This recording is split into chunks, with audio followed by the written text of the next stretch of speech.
2000년대 초 코엔 형제는 제임스 디키의 전쟁 소설 투 더 화이트 씨를 영화화하기 위해서 각색 작업을 하고 있었고 브래드 피트를 캐스팅해서 2002년 촬영까지 계획을 했지만 이게 이야기가 너무 어두운 반면 막대한 예산이 필요했기 때문에 투자를 받지 못한 채 프로젝트는 계속 연기되기만 했습니다. 브래드 피트는 트로이를 찍으러 떠났고 남겨진 코엔 형제에게 영화 제작자 스콧 루딘이 찾아왔는데요. 그는 코맥 메카시의 소설 노인을 위한 나라는 없다의 영화화 판권을 사들인 상태였고 코엔 형제에게 각색과 연출을 제안한 것입니다. 코엔 형제는 이 소설을 읽고 마음에 들어서 그 제안을 받아들였는데요. 조엘 코엔의 말을 인용하자면 이 소설이 틀에 얽매이지 않아 장르 문법을 따라가다가도 전복적이라는 특징이 독자의 일반적인 기대를 따르지 않는다는 점에서 특히 끌렸다고 합니다.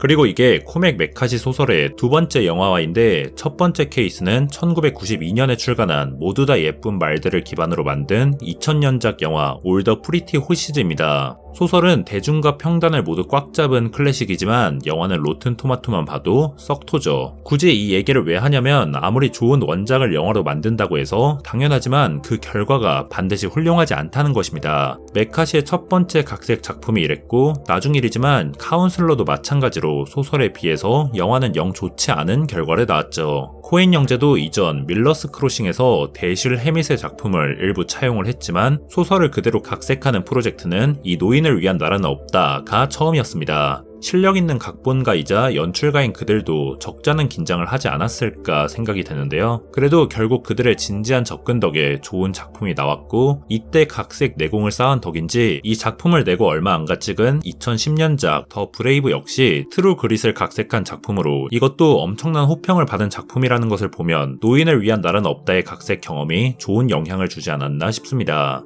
코엔 형제 말로는 사실 각색을 할 것이 별로 없었다고 합니다. 각색이라기보단 편집에 가까웠다며 새로운 에피소드를 만들거나 하지 않고 압축하고 몇몇 부분을 삭제하며 최대한 원작에 충실한 거죠. 그들이 각색할 땐 코맥 메카시를 만난 적은 없고 촬영에 들어가서 처음 그리고 한두 번 만났을 뿐입니다. 원작자로서 특별한 요구사항도 없었고 촬영본을 보면서 그저 웃을 뿐이었다고 하는데 아마 특유의 감각을 통해서 대박을 조짐한 것이 아닐까 싶습니다. 본작은 코엔 형제와 촬영감독 로저 디킨스의 9번째 콜라보레이션 작품인데요. 그의 스타일대로 인물을 담을 때 광각 렌즈를 사용해서 관계성을 표현하는 특징이 본작에서 특히 강점을 발휘합니다. 또한 광각의 활용은 풍경에서도 역시 힘을 발휘하는데요. 어두운 유화를 그린 듯한 야경 장면들에서 디킨스의 감각을 어김없이 확인할 수도 있죠. 풍경 얘기를 좀 더 이어서 하자면 영화의 공간적 배경은 텍사스 델 리오이지만 사실 대부분 뉴멕시코에서 촬영했습니다.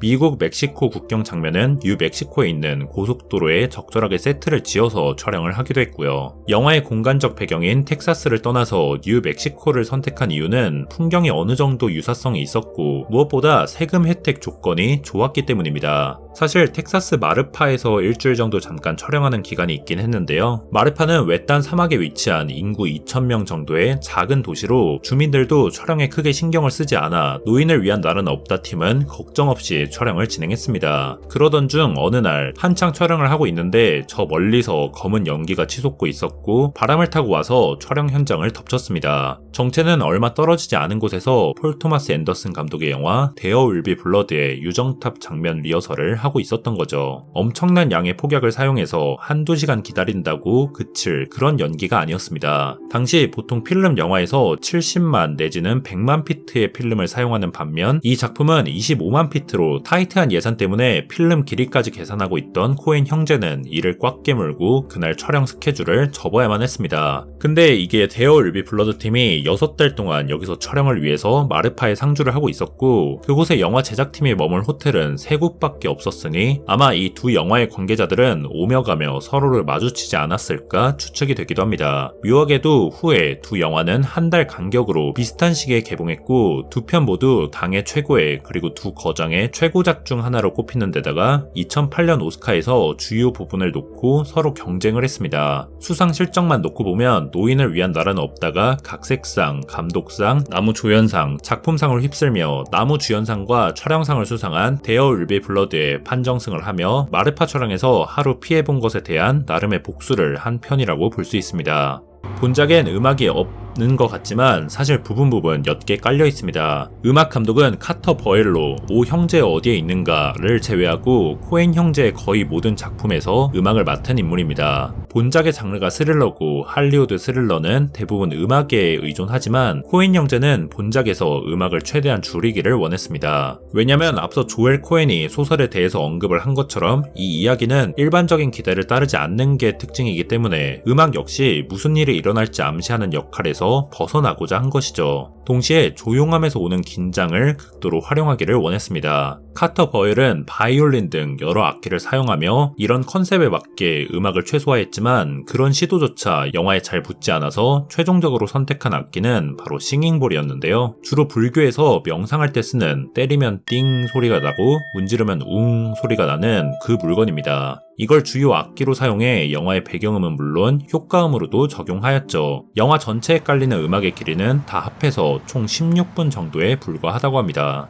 처음에 캐스팅 디렉터가 훌륭한 스코틀랜드 배우가 오디션을 보고 싶어한다 라고 코엔 형제에게 전달을 해줬는데 처음에 그들은 텍사스 배경 영화에 웬 스코틀랜드 라고만 생각을 했습니다. 억양 차이 때문에 회의적이었던 듯 싶은데요. 후에 그 배우가 사무실에 도착해서 대화를 나눴고 글래스고 사투리가 워낙 심해 역시나 같이 작업을 할 수는 없겠다 라고 마음을 굳히고 있는데 짤막한 연기에 들어가더니 갑자기 완벽한 텍사스 사투리를 구사하고 연기도 너무 잘 하더라는 겁니다. 그 배우가 바로 칼라 진 모스를 연기한 켈리 맥도널드였죠. What's in the satchel? Where'd you get the pistol? 그녀는 텍사스 억양을 구사하기 위해서 텍사스인들이 나오는 라디오 다큐멘터리를 자주 오랜 시간 연습했다고 밝혔습니다. 사실 코엔 형제는 르웰린 모스 역의 히스 레저를 첫 번째 옵션으로 고려했습니다. 그러나 당시 히스 레저는 딸이 태어난 직후라서 출연을 거절하고 잠시 쉬기로 결정했죠. 그 밖에 게리 딜라운트가 이 모스 역을 위해서 오디션을 무려 5번이나 봤지만 배역에 적합하지 않았는지 떨어지고 대신 웬델 부부한관 역으로 캐스팅되었습니다. 한편 조시 브롤리는 그라인드하우스를 촬영하는 도중 어느 날 점심시간에 쿠엔틴 타란티노와 로버트 로드리게스의 도움을 받아 오디션 테이프를 찍어 코엔 형제에게 보냈는데요. 원래 오디션 테이프에 쓰는 휴대용 카메라를 쓰려고 했지만 두 감독의 호탕한 성격 때문인지 $100만 영화 촬영용 카메라를 사용하고 이 르웰린 모스 역에 캐스팅이 된 거죠. 근데 불행하게도 촬영을 일주일 정도 앞두고 오토바이를 타다 사고가 나서 어깨가 부러졌습니다. 근데 촬영을 해보니 르웰린 모스가 초반부터 이 어깨에 총을 맞는 설정이라 오히려 자연스러운 연기를 할 수 있었다고 하죠. 다만 사나운 개에게 쫓기는 촬영은 실로 고통이었습니다. 그 개는 진짜 무서운 개였기 때문이죠. 조련사가 작은 오렌지색 장난감을 통해서 훈련을 시킨 그런 개였는데 그 장난감을 보여주면 흥분해서 그거 한번 얻으려고 별짓을 다 하는 그런 개였습니다. 조시 브롤리는 촬영 전 이 개한테 그 오렌지색 장난감이 있다는 것을 보여주고 그걸 바지에 넣은 채 강에 뛰어들었죠. 그리고 결과는 보시다시피 맹렬한 돌진이 있었을 뿐입니다. 코엔 형제는 안톤 시거의 이국적이고 낯선 느낌에 집중을 했고 미국 이외 지역에 동시에 극도의 카리스마와 존재감을 지닌 배우 바로 하비에르 바르뎀을 원했습니다. 하비에르 바르뎀은 운전이 어려웠고 영어가 불편하고 폭력을 싫어했습니다. 특히 스페인 배우로서 총기를 다뤄본 경험이 전혀 없었죠. 이를 코엔 형제에게 말하기도 했는데 그들은 괜찮다며 그래서 당신을 불렀을 수 있다며 웃었습니다. 아마 좀 생경한 이미지를 원했기 때문에 이렇게 대답을 한 게 아닌가 싶은데요. 하비에르 바르뎀도 코엔 형제 영화에 출연하는 것이 꿈이었기 때문에 캐스팅에 응했죠. 사실 스케줄 문제로 그가 하차할 수도 있었습니다. 그리고 안톤 시거 역 제2 옵션인 마크 스트롱이 되기를 했고 잠시 기정사실화까지 됐는지 몇몇 매체에서 당시 공식 보도를 하기도 했지만 하비에르 바르뎀의 문제가 해결돼서 결국 그가 안톤 시거로 출연했습니다.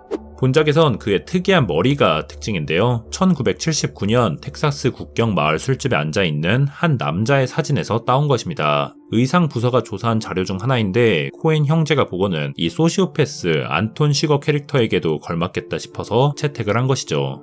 소설이 보안관 벨의 1인칭 시점이라서 가장 먼저 토미 리 존스를 캐스팅했는데요. 보안관 벨이 뿌리부터 텍사스인인 것처럼 토미 리 존스 역시 텍사스 토박이라서 아주 잘 어울렸습니다. 토미 리 존스는 의외로 쿨한 성격이라 당신들은 내가 늙었다고 캐스팅을 했나 본데 나 59살밖에 안 됐어 하하 뭐 이런 조크를 하면서 촬영 현장에선 나름 귀여운 모습을 보여주기도 했다고 합니다. 앞서 챕터에 녹여내지 못한 비하인드를 간단히 나열해보겠습니다. 파이널 컷 프로로 편집된 최초의 오스카 수상작입니다. 코엔 형제는 제작, 연출, 각본 이런 걸 나눠서 하지 않고 다 같이 하는 것으로 유명한데요. 감독 조합이 공동 연출을 인정하면서 두 사람이 미국에서 공동 감독, 공동 제작자로 크레딧에 이름을 올린 첫 작품이 되었습니다. 미국에서는 그랬고 칸 영화제에선 예전부터 공동 연출로 항상 인정을 해줬죠. 미국에선 감독 조합도 그렇고 오스카도 그렇고 듀오 인정에 대해서 엄격한 규칙을 가지고 있다는 것을 알 수 있는 그런 대목이죠. 또한 오스카에서 듀오로 감독상을 공동 수상한 두 번째 사례인데요. 첫 번째는 1961년작 웨스트 사이드 스토리의 제롬 로빈스와 로버트 와이저 듀오입니다. 안톤 시거의 소음기는 기존에 없던 디자인으로 코엔 형제가 직접 발명한 것입니다. 이거 발사할 때 나는 소리는 네일건의 소리를 따온 것이죠.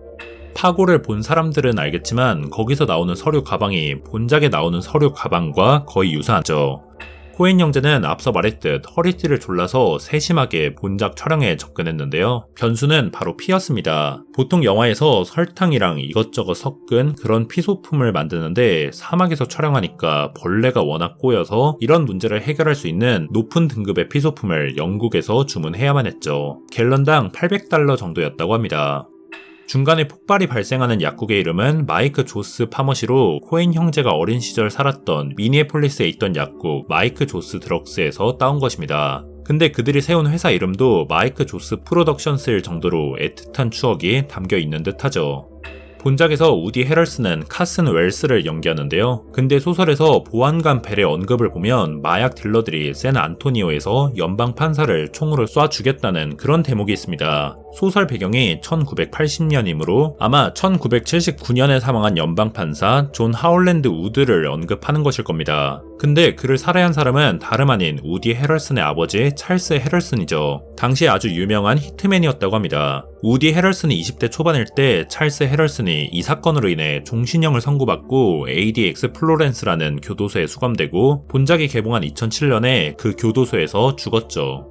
칼라 진 모스가 TV에서 보고 있는 영화는 플라이 투 탕헤르라는 영화인데요. 고전 필름 누아르 작품으로 $300만 추적하는 내용을 다루고 있어서 $200만 돈가방을 들고 튀는 본작과 느슨한 연결을 위해서 넣지 않았나 추측해볼 수 있겠습니다. 르웰린 모스가 국경을 넘은 뒤 마리아치 밴드들이 스페인어로 노래를 부르는데요. 내용은 다음과 같습니다.